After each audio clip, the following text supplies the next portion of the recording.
السلام علیکم ورحمۃ اللہ وبرکاتہ ان الحمد للہ وحدہ والصلاة والسلام على من لا نبی بعدہ واشهد ان لا الہ الا اللہ وحدہ لا شریک لہ واشهد ان محمدا عبدہ ورسولہ اما بعد.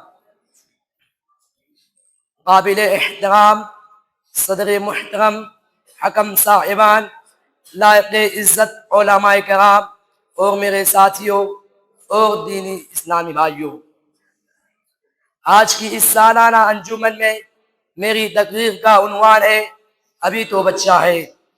سامعین کرام، رفتار زمانہ اپنے عروج پر ہے اور ترقی کے نعروں نے در و بام پر ہلچل مچا رکھا ہے.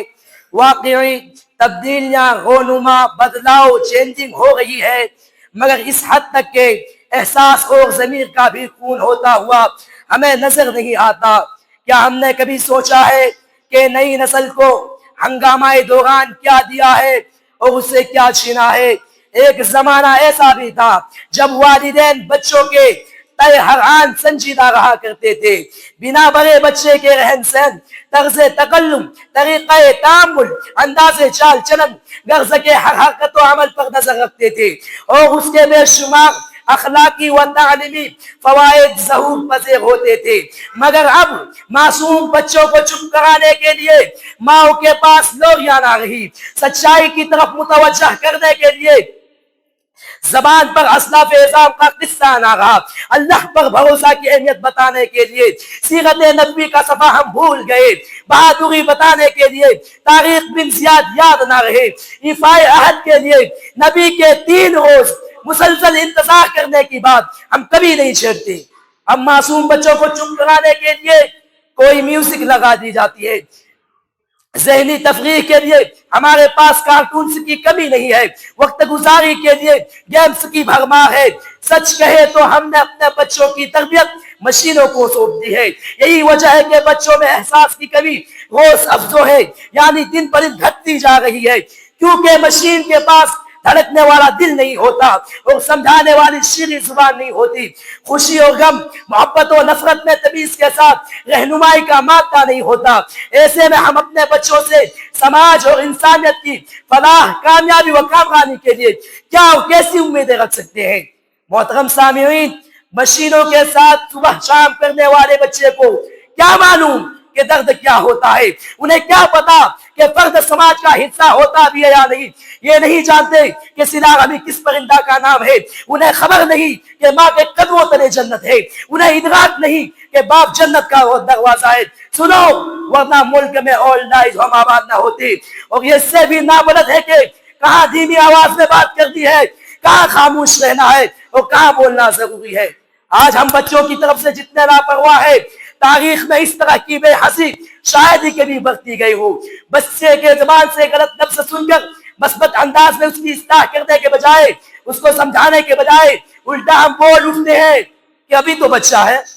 غلط حرکتیں دیکھ کر ہماری نظروں میں، ہماری پلکوں میں، ہماری آنکھوں میں کوئی رد عمل نہیں، کوئی برا نہیں، الٹا ہم بول کر بات ٹال دیتے ہیں ابھی تو بچہ ہے. دادا دادی کے ساتھ، نانا نانی کے ساتھ غیر اخلاقی زبان کا استعمال، پاس پڑوسن کے ساتھ بے ڈھب کلام اور بڑے عمروں کے ناشائستہ گفتگو صرف یہ کہہ کر نظر انداز کر دیے جاتے چھوڑ دو ابھی تو بچہ ہے. ہماری پوری توجہ، سنو، ہماری پوری توجہ صرف ہوم ورک کرانے میں رہتی ہے. ہمیں قطعی اس کی فکر نہیں کہ بچے کا ذہنی ارتقا کس سطح پر ہے. کیا وہ کتابوں سے لگے بیل کے باہر بھی سوچتا ہے؟ ہماری لاپرواہی کا صدا ہے کہ ہمارا بچہ ہیومن بینگ تو سمجھتا ہے، مگر مسلمان کا بھائی ہے یہ نہیں سمجھتا. یہی بچہ بڑا ہو کر ڈونیٹ بڑک تو کرتا ہے، مگر انہیں معلوم نہیں کہ ایک انسان کی جان بچانے والا گویا پوری انسانیت کا جان بچاتا ہے. ہمارا نوجوان شجرکاری کرتا ہے، لیکن انہیں علم نہیں کہ صدقہ جاریہ کیا ہے. 2 بچوں میں لڑائی ہوتی ہے تو ہم ڈانٹ کر جدا کر دیتے ہیں، ایک دوسرے سے الگ کر دیتے ہیں، لیکن ہمیں اتنا بتانے کی ہمت نہیں ہوتی کہ 3 روز سے زیادہ قطع کلام کرنا، 3 روز سے زیادہ منہ پھلا کر ملنا، 3 روز سے زیادہ بات چیت کو بند کرنا یہ شریعت اسلام میں جائز نہیں. ہم نے اپنی نسل کو اصل دین اور زندگی سے دور کر دیا ہے. وجہ حد سے زیادہ لاپرواہی اور بچوں کے شفقت کے سوا کچھ بھی نہیں. ہم کبھی نہیں سوچتے کہ ملک و ملت کا مستقبل سنوارنے میں ہمارے اپنے بچے کا کیا کردار ہوگا. محترم سامعین، بحیثیت ایک مدرس ہماری ملاقات روز والدین سے ہوتی ہے. کوئی شکوہ کی نہ ہوتا ہے، کوئی خوش، کوئی کچھ.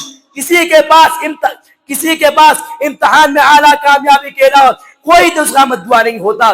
نتیجہ صاف طور پر اخلاقی بے راہ روی، باہمی ہمدردی کی خلش، احترام کا خاتمہ، اخلاق کا فقدان، علم کی ناپختگی، ادب سے نابلدی اور کتابوں سے نفرت کی صورت میں ہمارے سامنے ہے. تدارک کی ایک ہی راستہ ہے، اس کے رد کرنے کے ایک ہی راستہ ہے کہ بچے کو صرف بچہ سمجھ کر اس کی قابل اخذ خطاؤں پر پردہ ڈالنے کی عادت چھوڑ دی جائے. والدین سر جوڑ کے بیٹھے کہ بچے کے مناسب اچھے تربیت کیسے ہو. بچے کے اساتذہ سے مشورہ کیا جائے کہ تعلیم کے ساتھ بہتر تربیت کیسے فراہم کی جائے، ورنہ ابھی تو بچہ ہے کا ڈائلاگ صرف نقصان ہی گلے ڈال کر جائے گی. آخر میں اللہ تبارک و تعالیٰ سے دعا ہے کہ پروردگارا تو ہم سب کو اپنے بچوں کی صحیح تعلیم و تربیت کرنے کی توفیق عطا فرمائے. آخر دعوانا الحمدللہ رب العالمین. السلام علیکم ورحمۃ اللہ.